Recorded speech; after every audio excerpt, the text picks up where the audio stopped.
For years, families across the country were told their long-awaited babies had died, some before they were ever born. Behind it all was a woman who built trust, took their money, and sold the same child to multiple couples, or invented them entirely.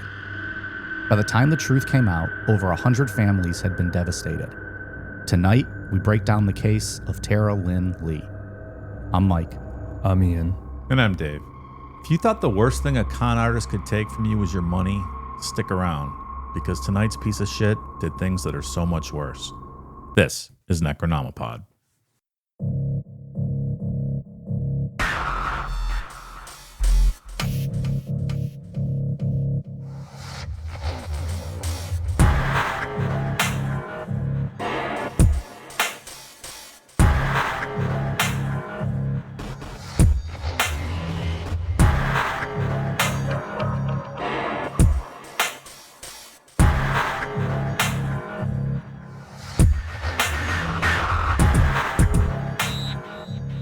Ian, have you seen They Will Kill You yet?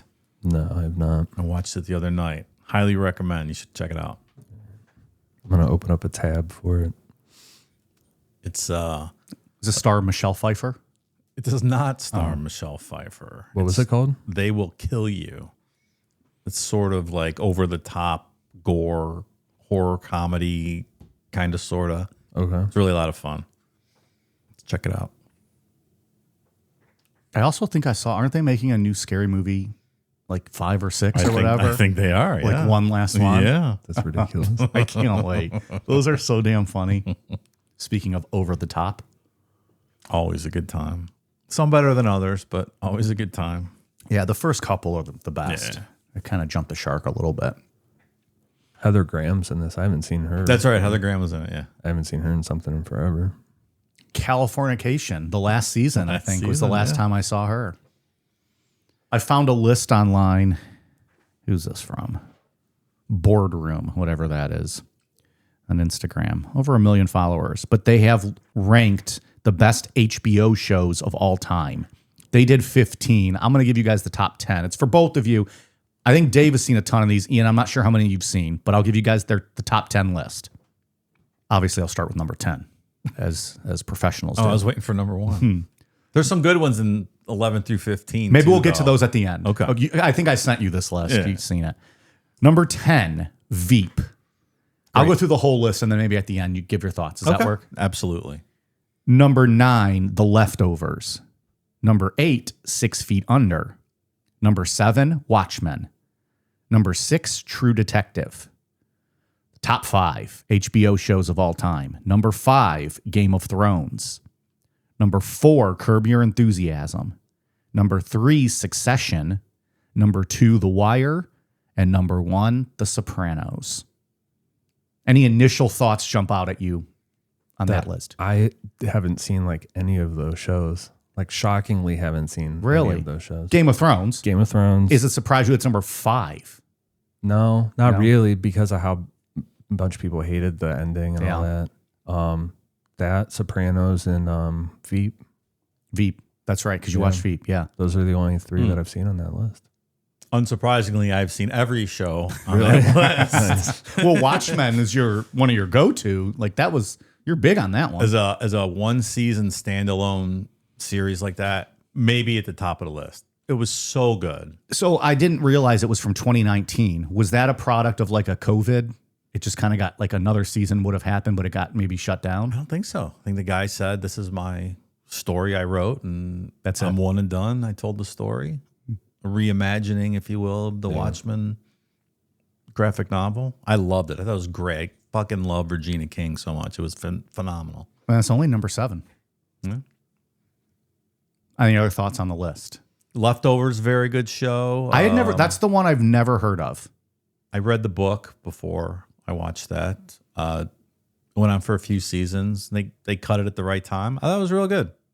Interesting concepts explored in that show. Yeah, very good. What else? Veep, one of the funniest shows ever. Curb, one of the funniest show ever. Curb 4. Is that appropriate? It's hard to judge comedy against action and drama. Right. I don't know how to make that comparison. What about The Wire? You always say is one of the best shows. I think The Wire is better than The Sopranos, in my opinion. You would switch those two. I would. Okay. Succession is excellent as well. What I've else? heard of it. I don't know anything. So again, Sopranos, The Wire, Succession, Curb, Game of Thrones, True Detective, Watchmen, 6 Feet Under, Leftovers, Veep. True Detective season 1. I mean, season 2 was a fucking steaming pile of shit. Was season 1 the one like the McConaughey thing? Woody and and McConaughey. That was awesome. That's some of the best TV ever. Okay. The honorable mentions 11 through 15. Chernobyl, Oz, Band of Brothers, Deadwood, Boardwalk Empire. I tried Deadwood. I don't think I got through a season. It's really slow. I agree. I bailed on Deadwood, and I never watched Boardwalk Empire. I have not yet watched Band of Brothers, but that's because I want to read the book first.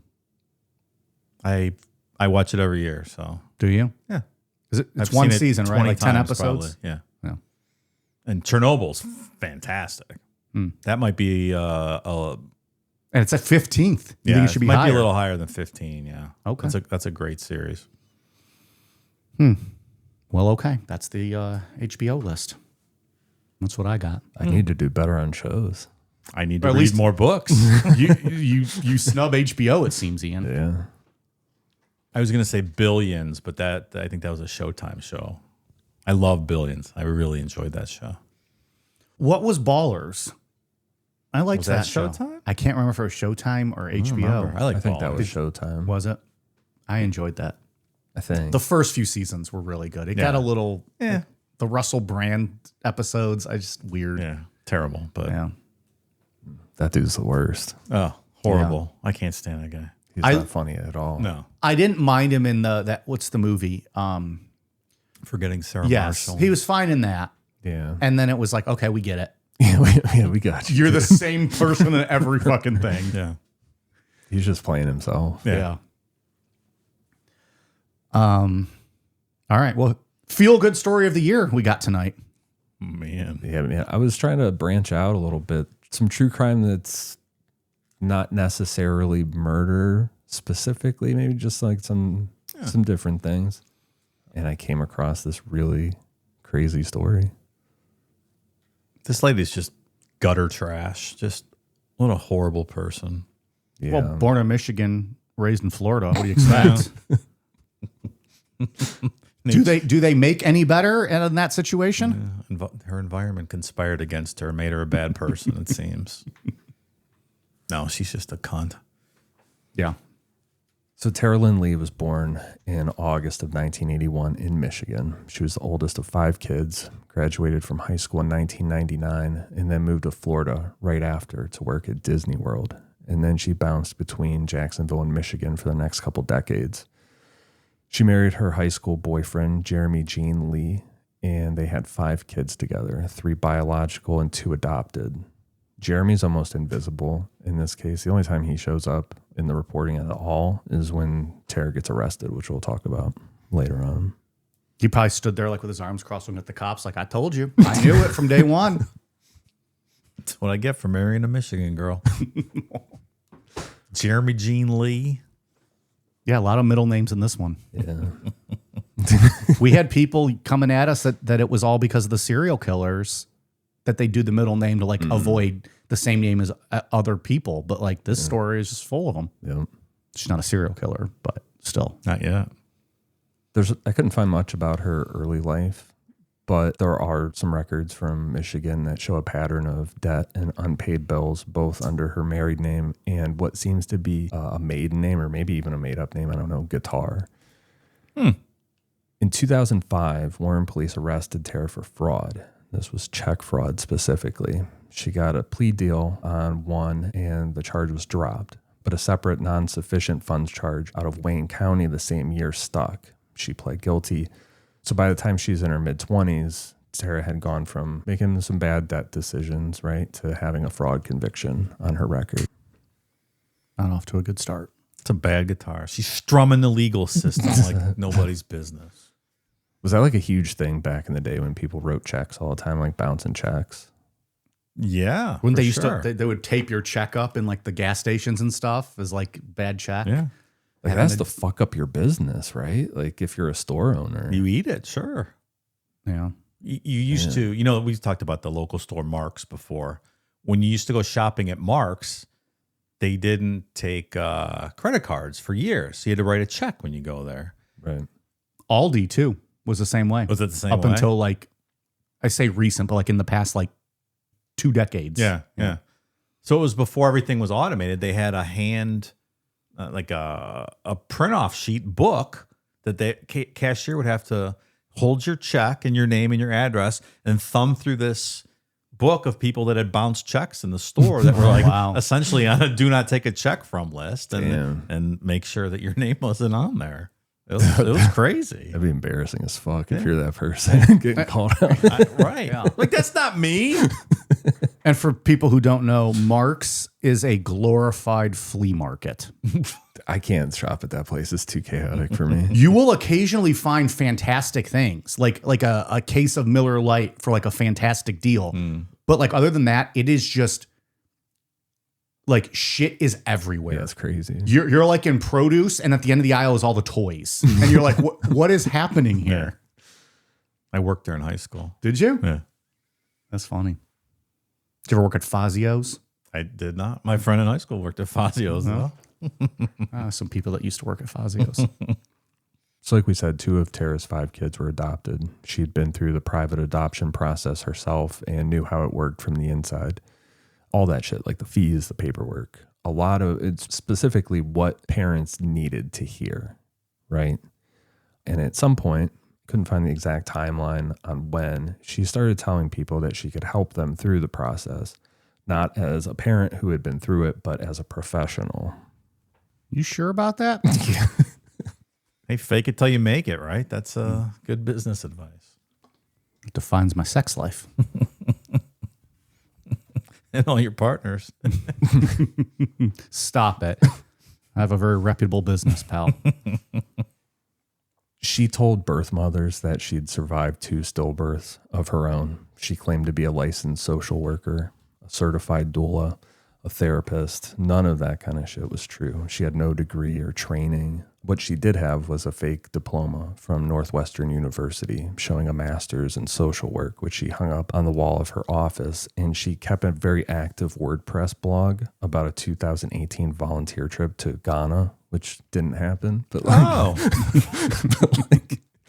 just like present like, oh yeah, I'm doing all this like fucking People can go check it helpful out shit, yeah. and read it. And I mean, it can't be hard to print a fake diploma, right? No, not at all. I have 6 of them on my wall. It's very easy. You can 3D print a gun in your basement these days. It's true. We Pretty don't easy condone to that. Print a diploma. Dave does not condone that, nor does he speak on behalf of Cool Down Media.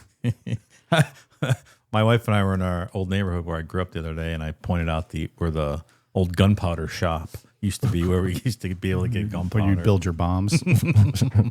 Like, it's gone. Pour one out for the old gunpowder store. What the hell were you doing over there? Looking for gunpowder. Going to the city. Took a little detour. Okay. People who dealt with Tara described her as loud, blunt, and very personal. She swore a lot, but like not in a trashy way or whatever. She was just somebody that was very outgoing, and your guard drops with them, right? Because they're talking like a real person would talk. Yeah. Well, and couple that with a very captive audience here, obviously. Right. These are people that are like trying to live out their fucking dream. They're desperate Exactly. for some help. Much easier to talk into things and make them believe what you're selling. Around 2015, Tara registered a business in Jacksonville called Always Hope Pregnancy and Education Center. Sometime between 2015 and 2016, she moved the operation to Michigan. She set up in Macomb County, just north of Detroit, and started using a handful of different business names. Always Hope Pregnancy Center, LLC, Always Hope Adoption and Family Services, TL Pregnancy Services, TL Doula Services. None of this was licensed. No.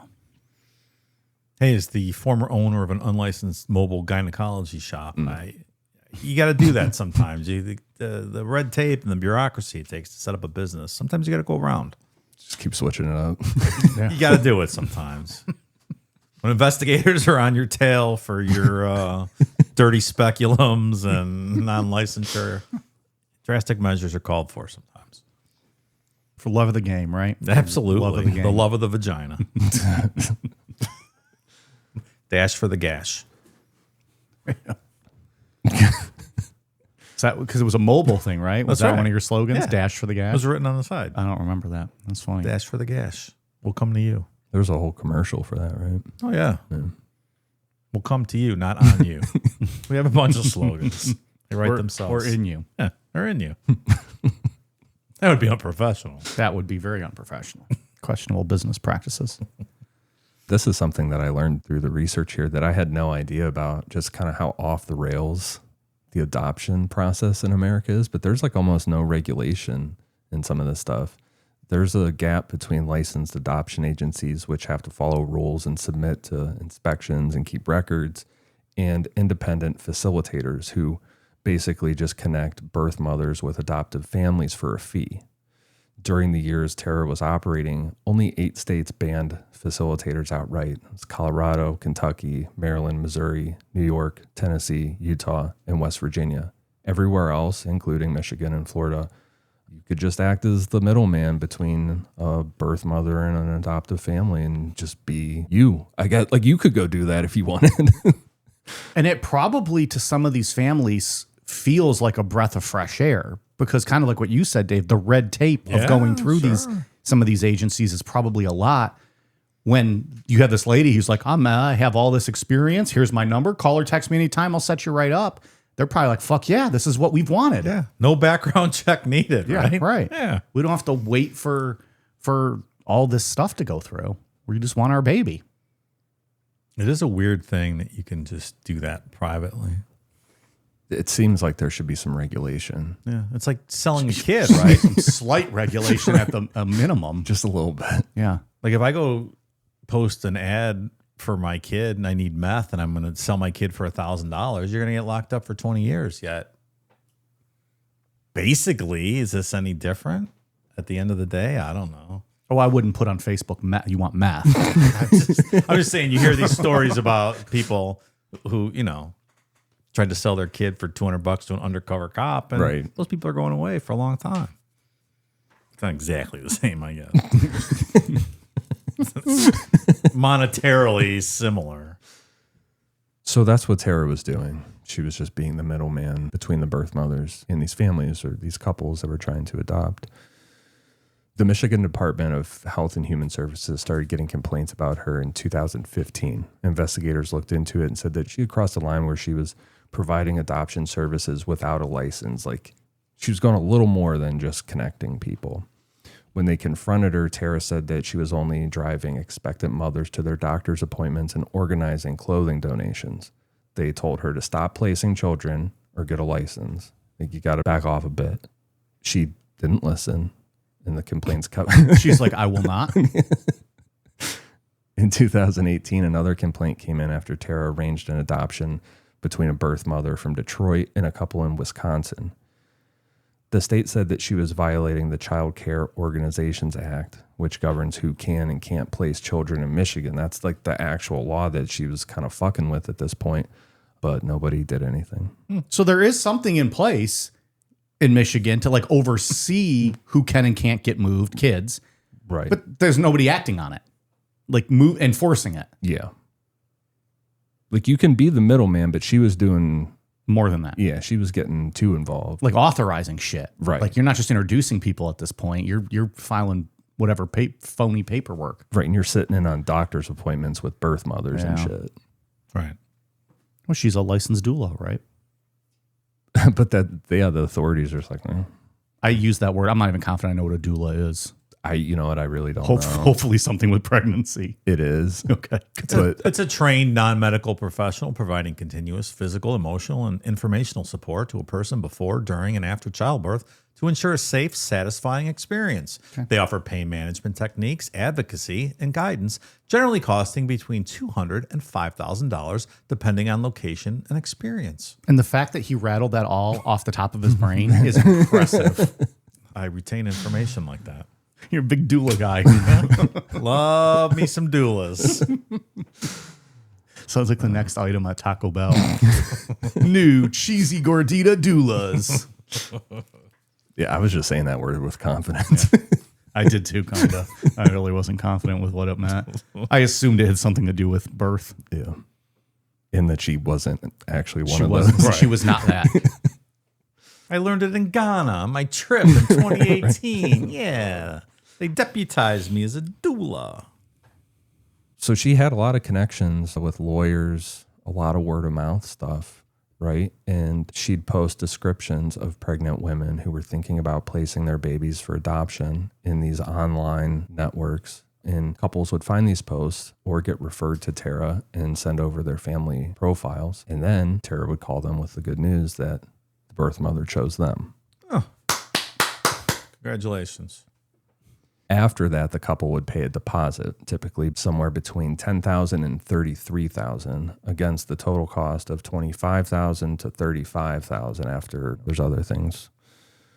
Then there were ongoing payments, the birth mother expenses, which should be that's a real thing in these situations, right? Tara's just taking advantage of this, but there's rent money, utility, medical costs, all that kind of stuff. Yeah. Supposed to go to the pregnant woman to help her get through this, but it's all going to Tara.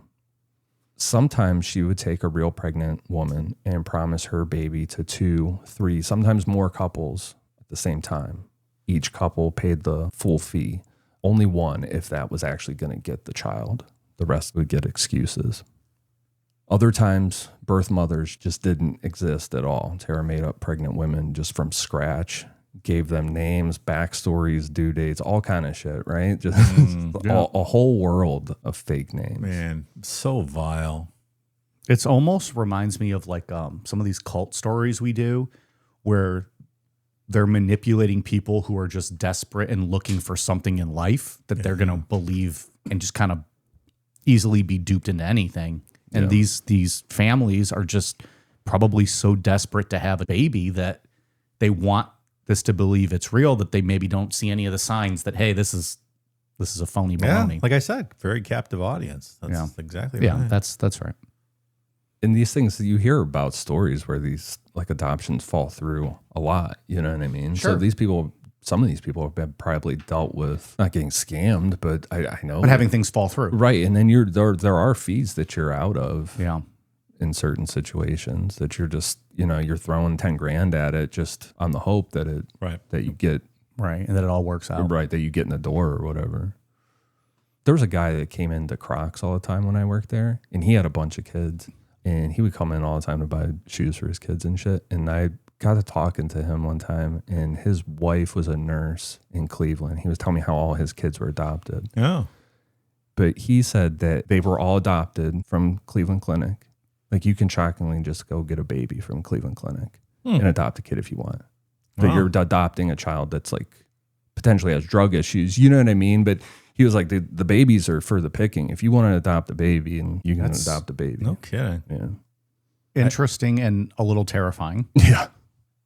He had like 5 kids, and he was like, we've all of them have been patients of my wife's that gave up the baby. Wow. I'm good. No thanks. No, that's a lot. But hey, and good on them if he's giving them a good home. Like, yeah, for that's, sure. That's something. Maybe they went to Auntie Anne's after they bought some Crocs. Probably. Or got an Orange Julius. Oh, now we're talking. I've never had one. I used to love the Orange Julius. I've never had one. Haven't had one in years. Is it like an orange smoothie type thing? Or like a slushie?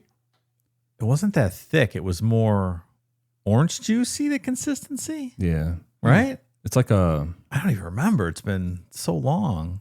It's kind of got the consistency of a Frosty, but a little watered down. Sounds all right. Yeah. Kind of. Not a smoothie. Yeah. A lot less thick. Yeah. Okay. I think it still exists at that Strongsville Mall. Yeah. Does it? I think. I'll have to try one. I haven't been there in a Let while. us know what you think. All right.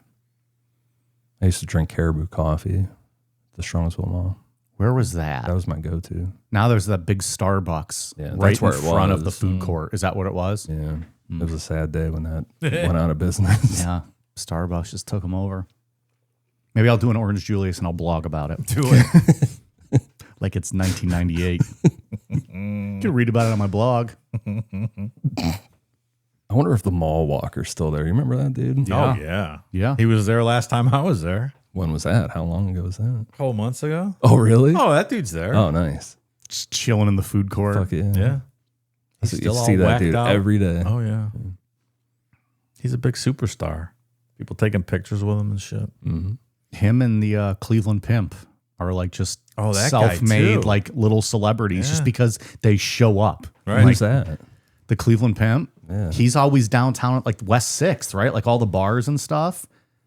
And he just dresses like a pimp and he takes photos of people. Like he's a self-made celebrity. Yeah. Like an influencer before like influencers Yeah. were influencers. I'm trying to remember if I ever saw that guy in person. Oh, I have a few Have you? times. I Yeah. don't remember. And I probably was with you if I was. Well, that's true. I don't know.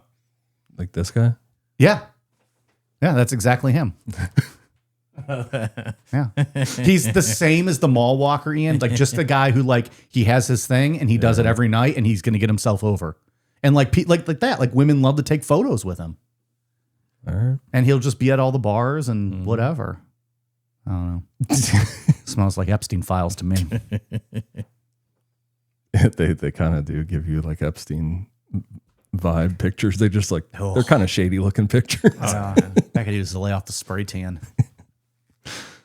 And that looks like an old photo. He's probably 15, 20 years older than that now, I think. I don't even know if he's still out and about I'm glad the mall guy's still out there doing his thing. with his fucking rock and roll wristbands and shit. I've seen him at Guardians games before. Really? Yeah. Still wearing that belt buckle with like the words scrolling across. I forgot about That's that. a weird man. Yeah. I remember like when I used to work there, I'd be like out in the front of Crocs, like hanging out, and he would like do laps. I would try to like look at what he had, like scrolling and like get the full sentence by the time.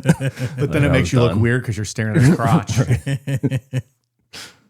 Like, what the fuck does that say today? Yeah. He stops and is like, take a picture, it'll last longer. You're like, Oh, fuck. God damn it. He got me. So Tara also, she had help with this. A woman named Angelica Wiggins. She's 29 from Saginaw County. She would get on three-way phone calls with Tara and the adoptive parents and pretend to be the birth mother. She'd play different characters for different couples. In some cases, she was pretending to be a woman Tara had invented. Like we said, like, or wait, I didn't say the names before, but she came up with like, had these specific ones like April, Stacy, stuff like that. These characters, and, you know, Angelica Wiggins is essentially just reading from a script or bullet points, you know, that Tara has made for her. This is so fucking dark, but when a match needed to end, because like I said, we said earlier, right? She would promise the baby to 2, sometimes even 3 different couples. So when the money had been collected, right, all these fees that are non-returnable and all that stuff, and there was no baby to give, Tara told the people that the baby had died. oh. So fucking brutal. And that has to be the end game. Like, what else could you say? Yeah. There couldn't be any other excuse. No. When you have 3 families lined up for one baby, Right. yeah, that one might get a baby, like we've said or we'll get into, but the other 2, there needs to be something.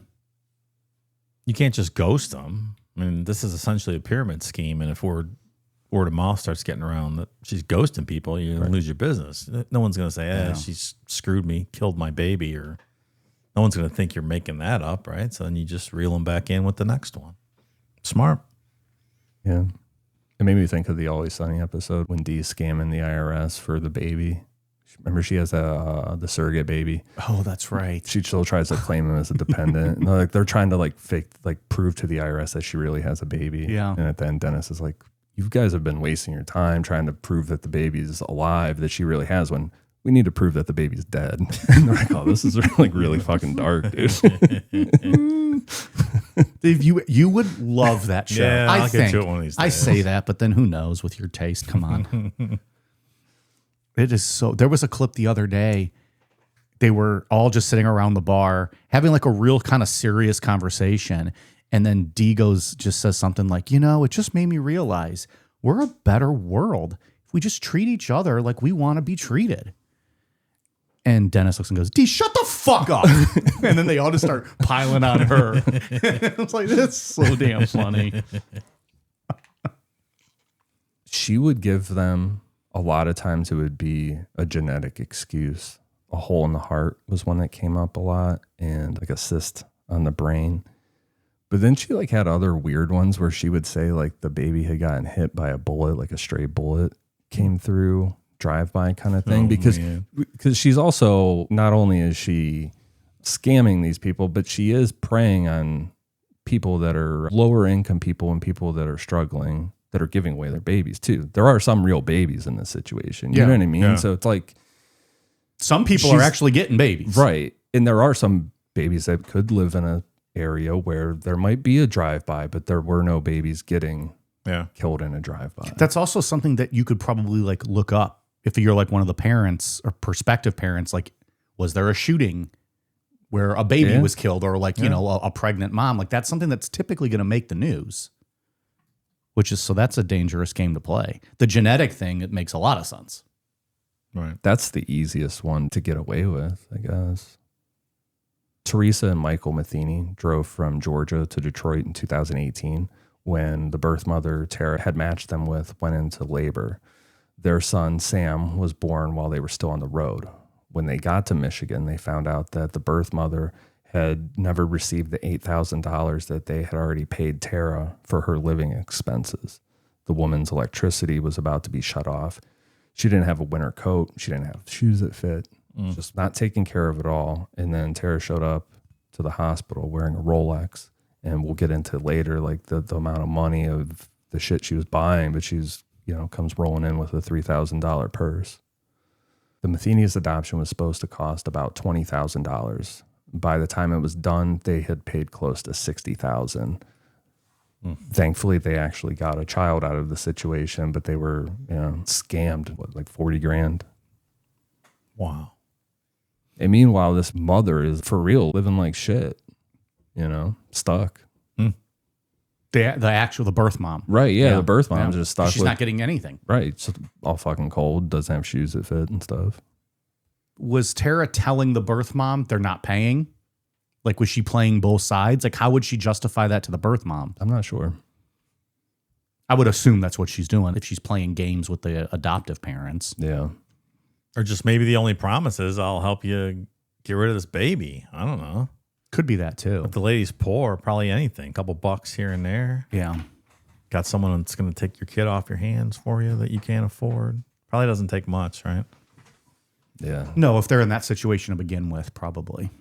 The burden of not having the baby is probably enough, maybe. Yeah, Tara's she's preying on everybody. She really is a piece of shit. Yup. Continuing to go through, I have this note I forgot to say earlier, but there's 160 families in the federal case file. So there are a lot of people that she did this to. It's kind of amazing, or whatever the word is for it, that she was able to get away with this for so long. It really is. To do this to that many people. Kyle and Adam Bells Thomas lived in Romeo, Michigan, a small town about an hour north of Detroit. They were a married couple trying to adopt. Their first experience with Tara actually went fine. In June of 2017, Tara matched them with a birth mother, and they adopted a baby boy that they named Max. That cost about $25,000, and everything went through fine. So when Tara came back a few months later and said that she had another birth mother interested, this was a woman named Angel, they had no reason to doubt her. They'd already been through this with her. No issues, so they paid her the fees. After they paid the fees, Tara told them that Angel had changed her mind. The match was off, but she had someone else, a woman named April. Kyle and Adam paid again, and they waited again. Spoiler, April doesn't exist. And that's what I was trying to say earlier. There's like this contract thing, and it seems to be like that's the way of the adoption world is there's this contract fee, and if it doesn't work, you're out the 10 grand or whatever it is. Isn't that crazy? Wow. It's a hard thing trying to adopt a kid. Get bankrupted real quick. And that's kind of the point that guy that was talking to me at Crocs was kind of making. Like you could pay a lot of money, but the Cleveland Clinic, there's babies being born every day that nobody wants. So, Wow. It's like buying purebred dogs when you can go get one at the kennel. Paying all that money, right? Yeah. Yeah, technically, yeah. I think the guy was like, I don't know that you could actually just walk in there and be like, I want a baby. Where's your baby department? Like to purchase one? I feel like his wife being a nurse was a major in on that. Probably. That guy should probably keep his mouth shut, really. Let's let the secret out. You guys have a good selection today? What are we working with? It's like going to the liquor store on Bourbon Day when bourbon comes in. Did you get anything good special today? I was told I could get a baby. When the April match fell apart, Tara came back again and said that she had someone named Renee. And this time she sent them a blurry sonogram, supposedly of Renee's pregnancy. Kyle and Adam paid the fees for a third time. By the time that they figured out what was happening, Kyle and Adam had lost about $35,000 across 3 fake matches on top of the $25,000 that they'd paid for Max, which that's great. That worked out. You know what I mean? But like, they have forked over so much money, and most of it has been a scam, right? John Crouch and his wife lived in Fraser, Michigan. They paid Tara $33,000 up front on the day that they signed to be matched with a birth mother. The baby was supposed to be a boy. Then in April of 2018, Tara matched them with Angelica Wiggins, who we know is her accomplice. The Crouches didn't know Wiggins was working with Tara. They gave Angelica at least another $10,000 in expenses on top of what they had already paid Tara. So food and all that kind of stuff again. So now they're, $43,000 in on it. Well, you want your baby to be healthy. Of course, you want to provide for the birth mother. I wonder how much that 10 grand Wiggins had to give to Tara. Like there had to be like a cut that like Tara got because she set it all up. They're thinking, I'm just assuming, but that they're buying her like all like the top food and stuff. And, which you would expect. And you would, sure. She's carrying your baby. They kept pushing back the due date, but a C-section was supposedly scheduled at a hospital in Alma, a small city mid-Michigan, about 2 hours north of Fraser. John and his wife drove up and waited in the parking lot. Angelica actually showed up to this. She pulled in, told them that she had to drop her kid off at her mom's house and said she'd be right back and left. That was the last that they saw her for that day. And then she started texting John's wife asking for more money. Oof. That's crazy. Like in the parking lot waiting, thinking they're going to have their baby in like a couple hours. Right. I also wonder if like she was wearing a pregnant suit or something. You know what I mean? Like that's a good point. Probably was. Yeah, or just really baggy clothing to hide it. Did you have to wear those in school for like the fake pregnant clothes? Yeah, for like the learn what it's like to have a baby kind of thing. No. Like Did you? Yeah. Oh, I never had to do just that. Like the fuck around and find out kind of thing. In high school? 7th grade, I think. Really? Yeah, it was like sex ed class. Yeah. Holy cow. Make you keep your wiener in your pants. You're like, this sucks. I don't want one of these. Yeah, it didn't work, but yeah. That is crazy. No, I didn't know that was a thing they made you do. Yeah, it was super weird. It didn't prove anything. Listen to this, Marvin. This fuckery they made me do at school today. I'm still gonna fuck. I don't care. Bullshit. I fucking thing was heavy too. Yeah, I don't want to do that. That doesn't sound pleasant. It proved nothing to me. Like looking back on that now, I completely forgot about that was a thing until this brought it back up. Yeah, like, it didn't teach me a fucking single thing. Are there any pictures of that? I'd like to see some pictures. Oh, that would of be fun. That would be gold. I don't think you had to take it home. Maybe I don't know. Like, they made you wear it at home? Maybe that was part of the rule. You had to wear it at school. Oh, I remember you seeing like people having to wear them around. Not only would that be gold, Mike, it would be Gould. Man, that's Gould. Stay Gould, pony boy.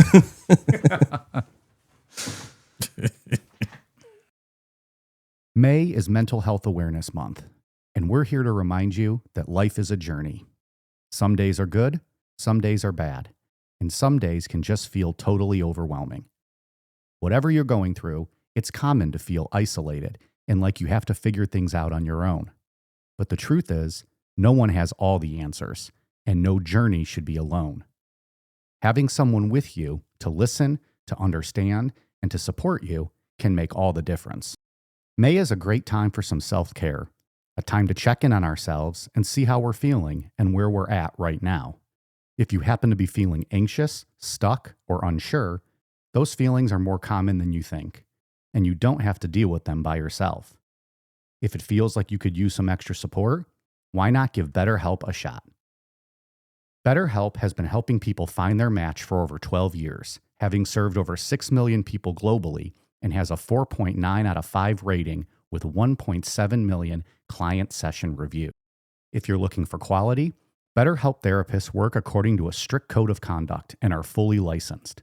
With over 30,000 therapists, BetterHelp is the world's largest online therapy platform. And to get started, all you need to do is fill out a brief questionnaire, and you'll be matched with a therapist that is tailored to fulfill your needs. You don't have to be on this journey alone. Find support and have someone with you in therapy. Sign up and get 10% off at betterhelp.com/necro. That's betterhelp.com/necro. Patrick McGee had joint legal custody of his son, Patrick Jr., with the boy's mother, Darlisha Stewart. In the summer of 2016, Patrick was trying to get parenting time with his son and couldn't get a direct answer about where the boy was. He remembered that Tara had helped Darlisha stay in a house in Detroit. He typed Tara's name into Facebook and found Always Hope Adoption and saw his kid's picture on the page. Tara was asking for clothes and shoes for the boy, saying that he was going to be there for a while, looking to adopt him. Oh my gosh. Can you imagine? Dude, you're like, what the fuck? He's like, that's my fucking kid. That's essentially what he said to her, and then she blocked him. Oh, of course. Tara and Darlisha had arranged to place Patrick Jr. and his half-sister with a family in Mississippi. The attorneys handling the paperwork, which we'll get to, said Tara and Darlisha told them Patrick was violent and a bad father. Patrick denies that. Nobody actually looked into that to see if that was true or not. Well, it doesn't matter. You still can't, even if he was the worst person in the world, you can't terminate his parental rights and sell the kid. They're like, no, we've decided he's a bad dad, so he's with us now. What the fuck is this? You can look at this child on Facebook Marketplace. Porch pickup. You got to do porch pickup if you sell a kid on Marketplace, Facebook, right? I suppose so. You got to do porch pickup for everything.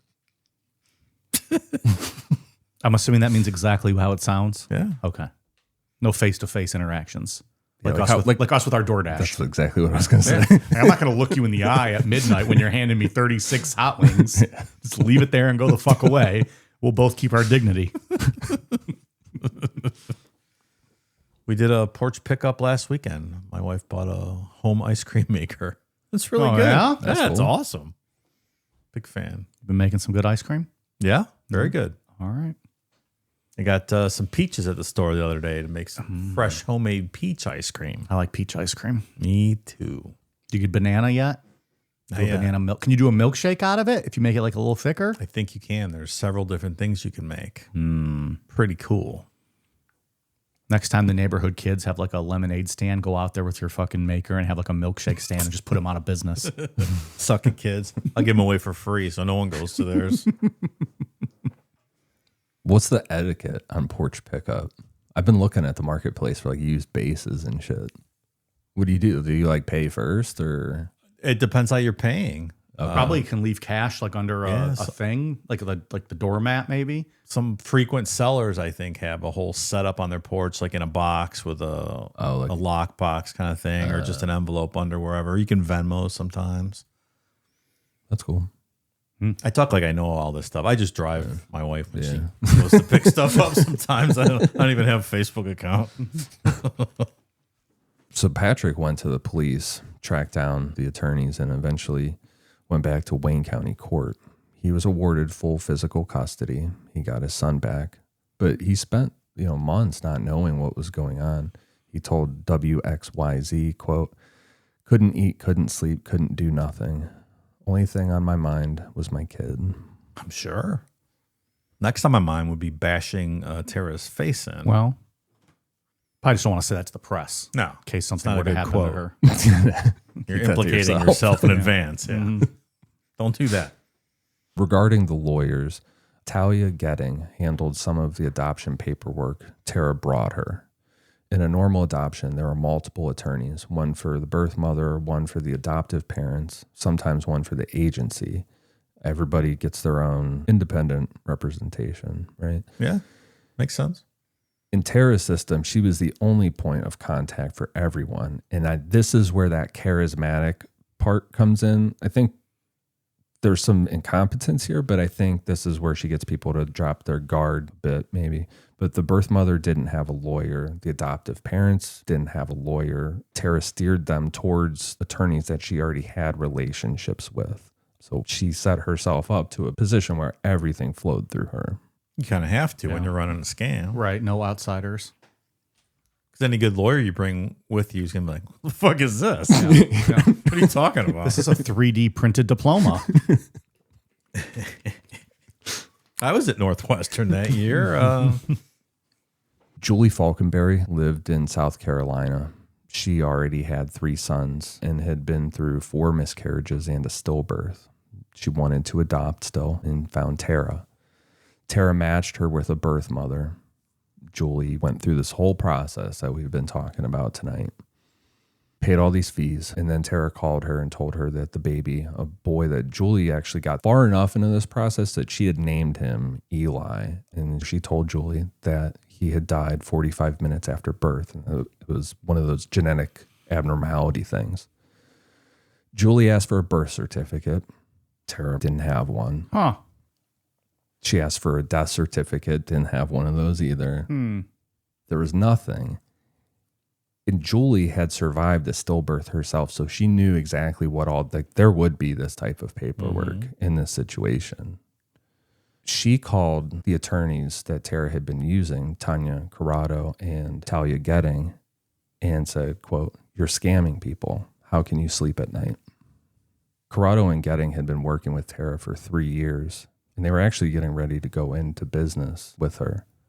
But after Julie's call, they started going through all their own records and pulling Tara's emails to clients, and they felt that there was enough there to call the FBI. They had no idea? That's why I said maybe there's like some incompetence. I don't know. Yeah. Okay. Willful blindness. Yeah. Perhaps. And then once that call came in, they're like, all right, fuck, pull everything we got. Let's get this over to the FBI now. We're not going down with this ship. Yeah. There were also women putting this stuff together too. 3 mothers from 3 different states had already started putting it together on their own, right? Courtney Edmond in Colorado, Sarah Scott in Maryland, and then Julie Falconberry, who called out the lawyers. They found each other and started a private Facebook group. At first, it was just the 3 of them, but as word spread, more families got involved, and everyone started comparing what Tara had told each of them, and all these stories started lining up. I checked this quote out from multiple news sources because this is so fucking crazy to me. But Tara was on this Facebook group for a bit trying to defend herself, kind of. And one victim confronted Tara directly and asked whether the birth mother ever existed. And Tara's answer was, quote, "She existed in your heart." Oh, my. Yeah. Good grief. That doesn't cost $35,000. No. I can't believe she actually said that, but yeah. The FBI raided Tara's home in New Haven in December of 2018. Get into a little detailed account of some of the stuff they found specifically. Part of what they did was bring in the FBI. brought in forensic accountants, and they traced $372,892 in what they called luxury spending. About $130,000 of that went to Cartier and Tiffany's combined. Around $44,000 went to Louis Vuitton. Another $42,000 at David Yurman. About $35,000 at Saks Fifth Avenue.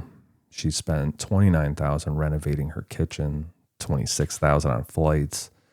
Roughly $13,000 on like boating trips. Nice. Living it up. Yeah. As most scammers do. That's the point, right? Mm-hmm. Yep. The FBI also found recorded phone calls, fake ultrasound, like all this kind of shit. And they set up a hotline for any other families, any other victims out there. And they're pouring in, like I said, 160 victims that she did it to. On January 11th, 2019, a federal criminal complaint was filed charging Tara with 1 count of wire fraud. The judge released her on a $10,000 unsecured bond, which means she didn't even have to put up the money. She just agreed that she'd owe it if she didn't show up to court. According to federal prosecutors, at 3:27 p.m. that same day, immediately after signing her bond paperwork, Tara used Jeremy, that's her boyfriend. Like we said, that dude is just non-existent. I'd be interested to see like if there's any reporting later in Jeremy life. story. Yeah, like what was he up to this whole time? When I was going through the notes, like I had to go back and look like, wait, who the fuck was Jeremy? I don't Right. remember this. And then you said at the beginning, it's her husband, but he's kind of not around. Yeah, he's just, who knows what he was up to. But she used his phone to call one of the adoptive parents.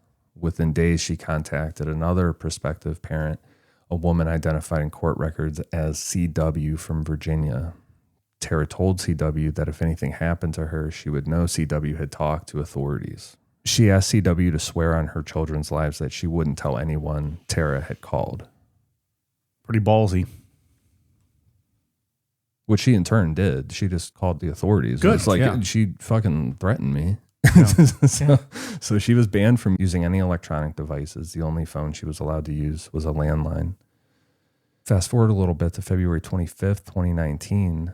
WXYZ investigative reporter Heather Catallo, who had been covering this case since 2019, used a lot of stuff for her reporting for the research for this, caught Tara on an undercover camera sitting in her car outside a beauty salon in St. Clair Shores, scrolling and texting on a cell phone. Her attorney, Sanford Shulman, said she was there to meet a Comcast technician about installing a landline at a business she was planning to open. Sounds likely. Yeah. There was nothing like that ever. No Comcast people showed up. Well, to be fair, they never show up a lot of times, right? That's true. Fuck you, Comcast. And she said she was having this set up for like a beauty spa kind of thing, right? But like, it sounds like the beauty spa is just an idea. Like there's no license or any reality to it. It's just going to be an empty building with a landline that Comcast set up. And fake degrees on the wall. March 17th, 2019, Magistrate Judge Mona Majub revoked Tara's bond. The judge said that her behavior since bond had been, quote, egregious. And at the same time, a federal grand jury indicted her on 18 counts of wire fraud the same day.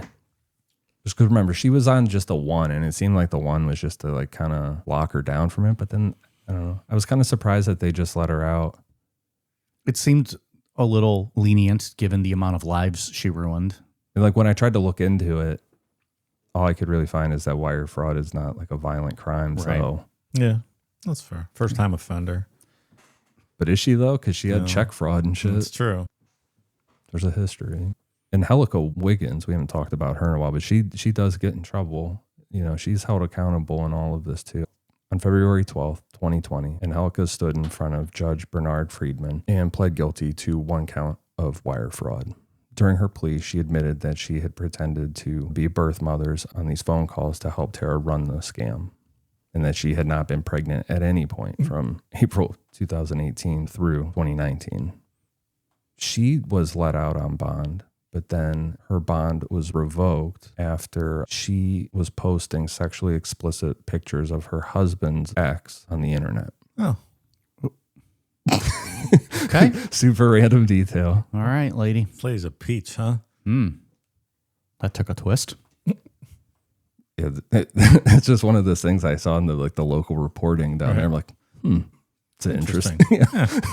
Well, whatever it takes to get her fucking revoked and put away. Judge Friedman gave Angelica 21 months, which was the maximum under her guidelines, plus 3 years of supervised release and $106,000 restitution. He called the case, like we said, egregious and said it was the, quote, bottom lowest thing. Get to some of the birth mothers. Mariah Day, who she knew Tara personally. They were friends. When Mariah found out that she was pregnant, she turned to Tara because she believed Tara was a licensed social worker. Tara had her signing adoption papers at 5 or 6 weeks pregnant. Adoption experts told WXYZ that legitimate agencies never match birth mothers with adoptive parents until at least 12 weeks because of the risk of miscarriage and stuff like that. That makes total sense. And if it was a legitimate thing, that probably would have been what was followed. Or if there was some regulation to these people. It's crazy that it's like the Wild West in a lot of states. Then after this, Tara told Mariah to lie. She told her to give the adoptive parents a false due date to say that she was further along than she actually was. There was another mother named Suzanne. She said that 46 hours after having her baby, the child was taken from her without her consent in exchange for paperwork. She called Tara, quote, glorified human baby broker. That's pretty bold. Getting to Tara's sentencing, Judge Friedman called Tara, quote, disgusting and evil, said it was one of the worst cases that he'd seen in more than 3 decades on the bench, and told her directly, quote, you deserve life. You've ruined people's lives for generations. Unfortunately, I can't give it to you. It would be a no-brainer. I agree with him. This is what you've done to these people is horrible. I mean, it's not murder, but they were expecting babies that they didn't get. And they have the same feelings possibly as losing a baby. A lot of these cases, people got to the point of like naming these babies and then they're told that the baby died. So yeah, it's like a death every time. Absolutely. Yeah. Good on the judge. Yeah. I feel like this is one where he's like as fired up about it as maybe we are. And like, he's like, can't legally do anything, but fuck you. Yeah. He won. Yeah. He really. Yeah. He'd have thrown the book at her. Well, he did. Well, he will. He tries to. Yeah. He tried to actually probably throw a book at her. Like, Judge, you probably shouldn't throw that book at that woman. It's literally a book, but it's big and heavy. It's called The Book. And inside it's hollowed out and there's a brick. And he throws it at people when he wants to throw the brick at them. So he gave her 121 months, the maximum under the guidelines. But then he ordered Tara, and this is where I was saying, like, maybe he... like, I can't give you life, but I'm just going to come up with something because I'm fucking mad about it. It's almost petty. Almost petty, but awesome. Like, fuck, I wish I could do something. But he ordered Tara to read out loud in her own voice from prison every one of the roughly 40 victim impact statements submitted in the case. She had to record herself reading them. And Friedman told her, quote, if you even miss one word, you're going to start over again. Good. Friedman also... That's wild.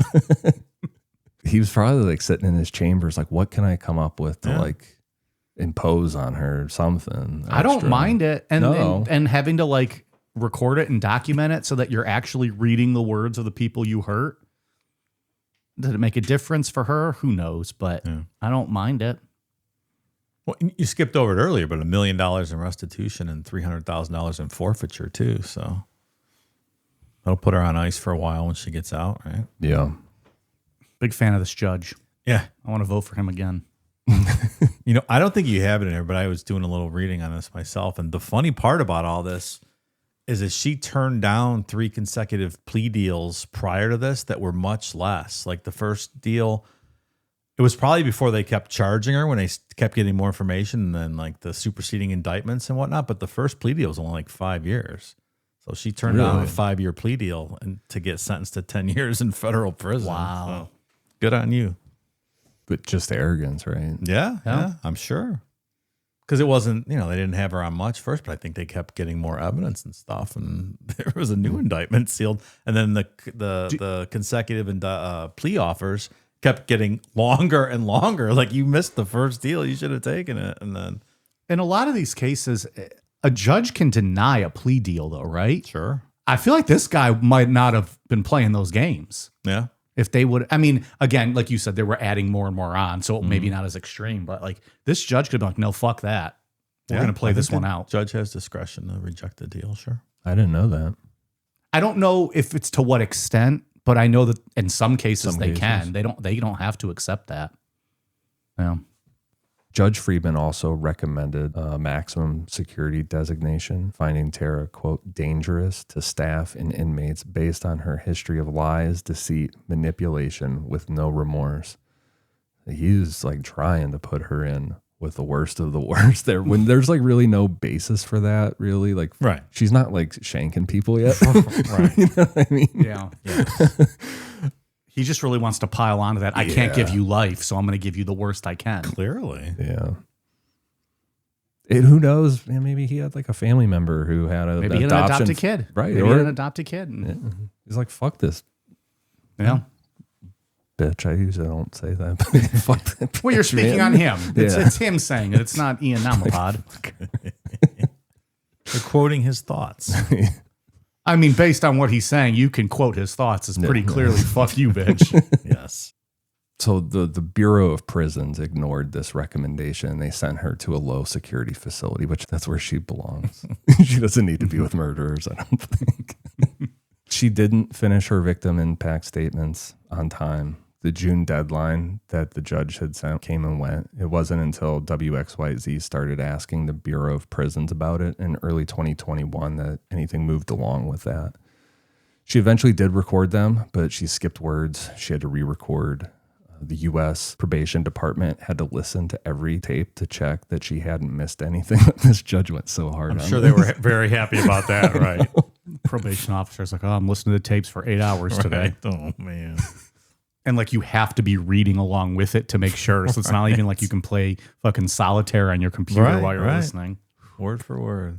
You imagine listening to that for like an hour or two, and then she says something wrong. You're like, this, fuck. God damn it, run it back. You're almost there. You're almost there. Oh, Take two. Yeah, because it's not even like you have to tell her you start from here. You're like, nope, start from the beginning. Yeah, that's the rules. Has to be separate tapes. I'm sure probation kept like the good cuts for like, if she got like the first 10 right, they're like, all right, that's one tape. We'll just send them 4 clean cuts. Right. Have her start at like letter 11. She also showed up on a prison pen pal website called Wire of Hope. Victims found the profile and contacted WXYZ. Her attorney, Margaret Rabin, told the news outlet that no pen pals had sent Tara money and that all of her mail, incoming and outgoing, was being read by prison staff before it went anywhere. Is there a reason why she couldn't be on it? I don't think so. Other than just it was a high profile case? Yeah, and the families, I don't think, felt like, they didn't love it. It's just a bad look. Yeah. The profile was taken down, but yeah, I could see a family being like, yeah, fuck you. You don't. Yeah.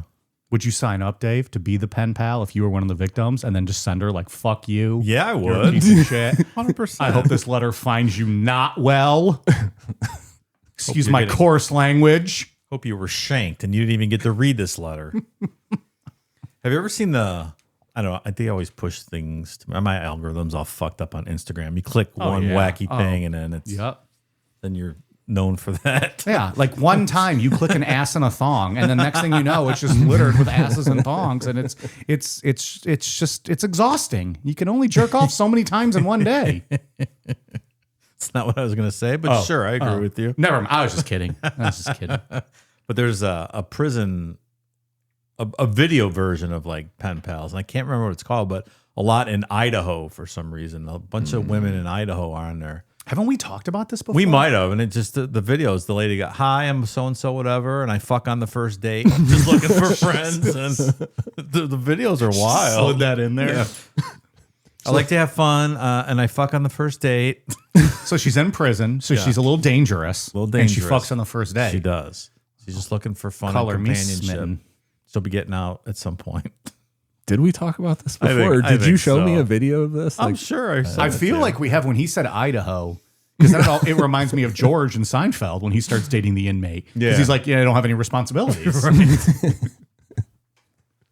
I can't remember what the name of the That's thing really is. good. They give their number, contact me, and whatever. I always look for Jodi Arias on there, but I haven't come across her yet. Man. She was married for a minute in prison. Was she? I think so. Oh, all right. I didn't remember that. Conjugal butt sex visits. Yeah. Butt sex. On February 4th, 2025, the Bureau of Prisons moved Tara from Alabama to a halfway house near Detroit.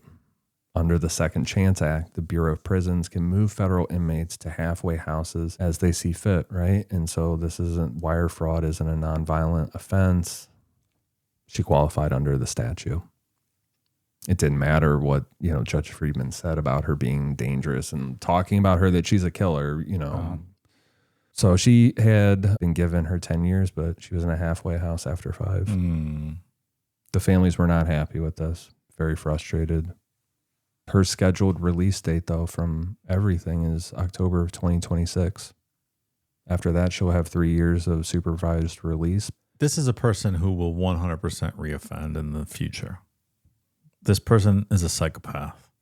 Yeah. How do you think they will reoffend, though? You think they'll go back into like the same scheme, or they're just going to be fraudulent in some other way? That's a good question. Definitely fraudulent. It's going to be hard to get back into the adoption She'll scheme. be on the radar. Yeah. She'll be passing some bad checks. Oh, definitely. Marks ain't going to fuck around with her. They're going to run her checks through every booklet they have. Check it all, man. Yeah. Post her picture up there. Her name's done for, right? Like, we're talking about her. Well, once we talk about you, you're out there. You're in the public now. Millions have now learned about you. we rehabbed Casey's image pretty well, didn't we? I'm working on it, pal. It's a fight I will not give up. That ass alone deserves a place in the National Museum. That's a kind of a good thing about the internet in this day and age, right? Because back in the day, like say this happened before the internet days, she would definitely be able to blend back in, and She would have just moved out west and found new clientele, surrounded herself, and did it again. But yeah, all these Facebook groups and adoption things are all, everyone will be aware. Well, later this year, there's a documentary coming out on her. right Again, that's going to blow this wide open. Yeah. And this is different than all those serial killer ones that might get a lot of attention, the documentary, because it's, I don't know, maybe it's more relatable to people, to families, anyone who's maybe ever lost a child during birth or miscarriage or something. So this might get more attention. Some of those, there's a dime a dozen serial killer documentaries. I hope it does blow up, because people should be warned about this lady. She will 100% resurface as a con artist in some capacity. I think so too. And to be clear, as a we should clarify, as a former bomb enthusiast, by blow up you mean you think the documentary is going to get very popular. That's what I meant. You hope that nothing else blows up. Thanks for clarifying that. Earlier you were looking for bomb powder or whatever, gunpowder. No, you facetiously asked if I was in the neighborhood looking for that, and I very clearly told you I was just passing through and pointed out where the building used to be. It's not there anymore. So you couldn't even if you wanted to. That is correct. Yeah. I think I'm with you. I think she definitely would probably reoffend in some form. Yeah. She didn't learn her lesson. It didn't seem like. Being able to tell a family with a straight face that a baby died and take all their money, it's a sociopath or a psychopath or whatever one of those definition fits, but sure. And the entire time you're locked up, like, not trying to rehabilitate, you're trying to look for loopholes. Like, oh, I have the sniffles, I should be let out. Oh, my ankle hurts, I should be let out. Like, you're not learning your lesson. Yeah, not at all. People like that don't learn lessons. That's a sociopath thing, right? That just doesn't click. Yeah. Well, okay. Yeah. What a nice lady. This was a heart-wrenching one. All those families, that's tough. Like if I did this and I was adopting a dog, I would sort of be heartbroken. Like if they told me the puppy died or something, I can't imagine what this is like. Well, when, like Ian mentioned, like they had like nurseries set up. Probably some of them with names on the wall. You put the baby's name. And then you walk past that and see it, and you're like, oh, it's like going through your own pregnancy by proxy. Absolutely. She needs the Lucy Letby treatment. Everybody in the fucking world knows who Lucy Letby is, and Everyone in England, at least. Yeah, that's true. But we disagree on her, right? There's no disagreement on this on Tara. Not in this room. Don't bring up Lucy Letby. People are gonna fucking. I'll be hearing from people all week again. I agree with Ian on Lucy Letby. It's 100% guilty. Don't People come after you for that one? Yeah, they don't like it. But wasn't there evidence recently that you might have been right? There was No, you're not sucking me in it. No, there was not. Okay. I don't even know what you're talking about. All right. I was actually innocently asking. I wasn't trying to set you up. My wife disagrees with me too. So my wife's on your side, so you're not alone in your beliefs. I don't have any beliefs on the matter. We've all had stances that have put us in the unpopular opinion. It's true. People hated my opinion on what you gonna call it, the Bret Hart fucker, Gypsy Rose. They did not like that I felt she should have been in prison. The Bret Hart fucker. I can always forget her name, but Hitman, her husband. She didn't fuck Bret Hart. He would never attach himself to her. Wrestling fan. I don't even know who Lucy Letby is, so we can move on. Never heard that name before. I like the alliteration, but I don't know that person. Lucy Letby and bears. You're never going to live down, Dave. No, I'm not. Bears chasing guys up into chimneys, and they just take all their clothes off, fold them neatly, and end up upside down. You're not sucking me into this either. Is that a bonus show, though? No. I think I ask that every time. All right, never mind. Well, there goes the plug for patreon.com/Necronomapod. Lucy Letby was, though. Yes. Oh. Oh. Well, there Go you go. check it Go out. check out Dave's hot takes. If you're a fan of justice, go listen to the Lucy Letby show on patreon.com/Necronomapod. All right. Well, anything else, Ian, on your end? Anything else you found? No. WXYZ, by the way. How'd they get those call letters? Yeah. That's pretty fucking lucky. Yeah, that worked out really well. Yeah. You said you used that one reporter's work a lot. Really good reporting on this. And then it was just, when was the release date for that documentary? Just Later this year sometime. Do we know I what believe platform? it was A&E. A&E. A&E was doing something or in the works. All right. Any other final thoughts on this one? We're all kind of in agreement here. This is pretty horrible. Yeah, it just hits you different. We talk about all these murders and stuff, but this just hits on a weird level. I think that's relatable to a lot of people. I think that's what it is. It's the vileness of that.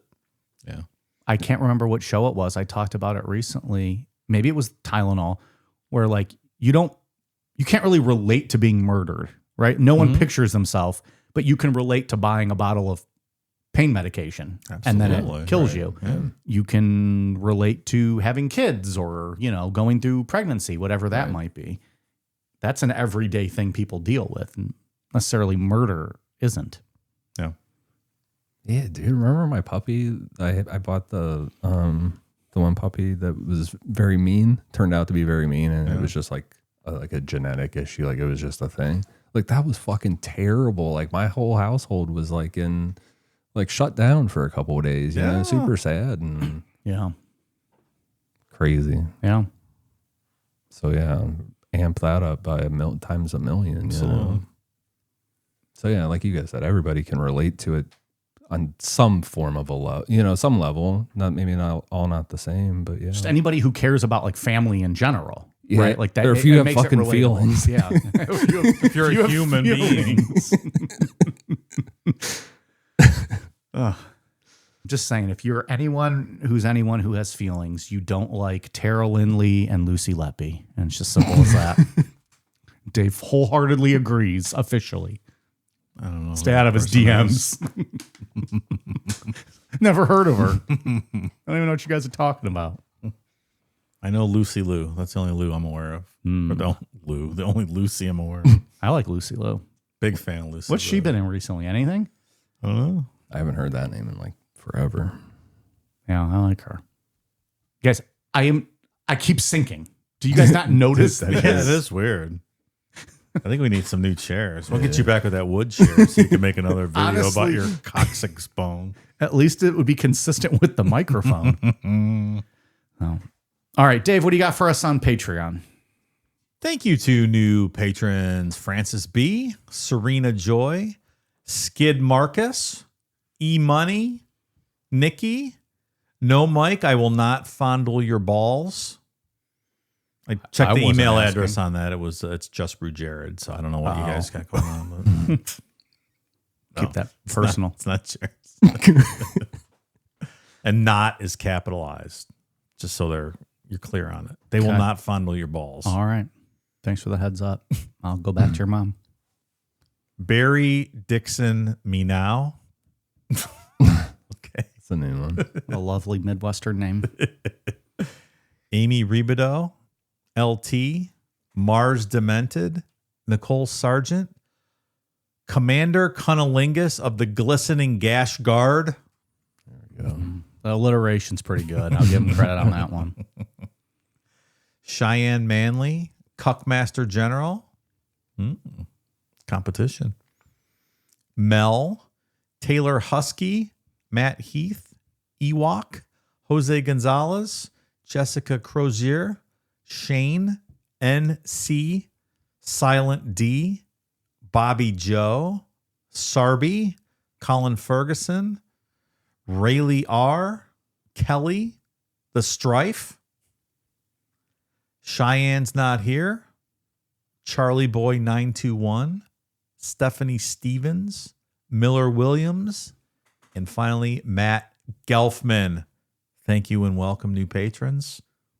Go enjoy your newfound treasure. Tons of content, Tons of content. including but not limited to Lucy Leppy. I don't know what that's all about.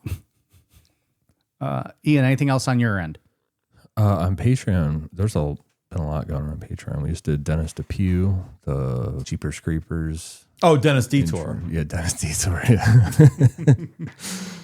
Did the wrestling show on Shawn Michaels, which is a long-awaited one. Heartbreak Kid? So good episode. Heard some good feedback on that one. A lot of cum in the studio that day from these two. Whole explosion. Yeah. Declan's still cleaning up a little bit. And then I just wrapped up the doing those streams of Megan McDonald, the murder of Megan McDonald. So later this month we'll get into the full thing at the Art Bell tier. Do a whole show on it, like Yeah. a regular normal show. Yeah, there's a lot there. But I was working on that a bit today. Piece that together. We got dug into a lot of shit on those streams. Very cool. And then the last thing on Patreon, which I just wanted to point out, it's a little interesting. We're doing a poll this month where it's a blind poll. People pick option A, B, or C. They don't know what they're going to get. It'll be fun. Just having a little fun, people. Nobody wants option A. Option A is at 15%. Really? Option B is at 44%. And then option C is at 41%. Interesting. Yeah. What's up with option A? What if I told you option A was Mike releasing the BTK photos after all these years? Might that sway the vote? Not saying that's what it is. I'm just saying. Never know. You never know. It's a mystery. You don't know what's behind these Watch that doors. skyrocket now. 14,000 votes. So, yeah. Go check out patreon.com/Necronomipod. All the good stuff. All right. We are on Twitter, Facebook, Instagram, YouTube at Necronomipod. As Ian just said, patreon.com/Necronomipod for all the bonus content. Amazon.com, search Necronomipod for all of our merch. And the new and improved Necronomipod.com. All right, you guys ready for a cool down beer? Cheers.